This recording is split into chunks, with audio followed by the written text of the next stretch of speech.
I'm not totally sure what the title is. MGTOW are wrong about Gynocentrism. Some MGTOW are wrong about Gynocentrism. Gynocentrism is overrated.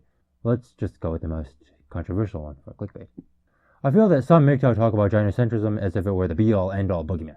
Men's rights will never advance because of Gynocentrism. Everything that men do is for women. While pussy begging is a massive part of the male psychology, I agree. I would argue that it is not as large as most MGTOW would claim it is, particularly as it applies to the male dominance instinct. Think of the human love for sugar, salts, and fats. This is an evolutionary instinct that was evolved from the human instinct to survive in an environment in which these were rare. However, the human love for calories has turned into its own beast entirely. So this instinct exists even though it is currently a detriment to our survival. I would say that the male dominance instinct is sort of the same. Although it initially evolved for the purpose of attracting women, men now feel the need to create, to innovate, and to dominate even without women as a motivation. There are many other factors which motivate men, many of which, while originating from Gynocentrism, are now independent. Did Alexander the Great conquer half the known world because he wanted pussy? Or did he simply want to conquer the world? Did the founding fathers desire independence because they wanted pussy, or were they thinking, we want our women to be free, or were they thinking, we want freedom for all Americans, without any thought about women in particular? Did not Nikola Tesla, Isaac Newton, Beethoven, and the like make immense contributions to human society without any interest whatsoever in women? What about the legions of monks across continents and cultures who create great works of art and culture while under a vow of celibacy? Alternatively, if we were to use some less grand examples, a father, would he prefer to lose his children or his wife?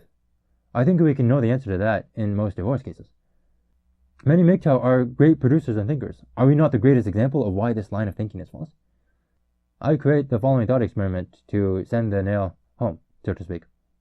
Say that humans developed the artificial womb and technology for asexual reproduction without the negative genetic detriments, and say that soon afterwards there was some plague which killed off all the women.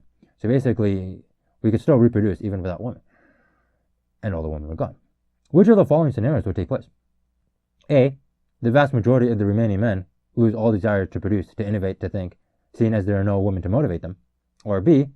Excluding a not insignificant number of white knights who lose motivation and break down, the majority of men, after a period of mourning, continue to create and further human civilization, essentially becoming MGTOW by virtue of circumstance. The way some MGTOW talk about Gynocentrism, it would suggest the first situation would take place. However, I believe that the remaining men would find new motivation simply because Gynocentrism is not the only thing out there. Now, as a side note, a disclaimer in a way, while Gynocentrism is not always the motivation, it makes an incredibly great justification. I believe that this is a lot of the reason why Gynocentrism seems more powerful than it actually is. Saying, do this for a woman, is an excellent way to motivate men to throw away their lives and their finances. For example, the Trojan War.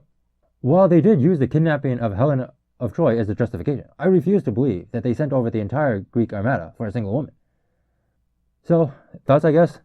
Maybe I'm just strawmanning here.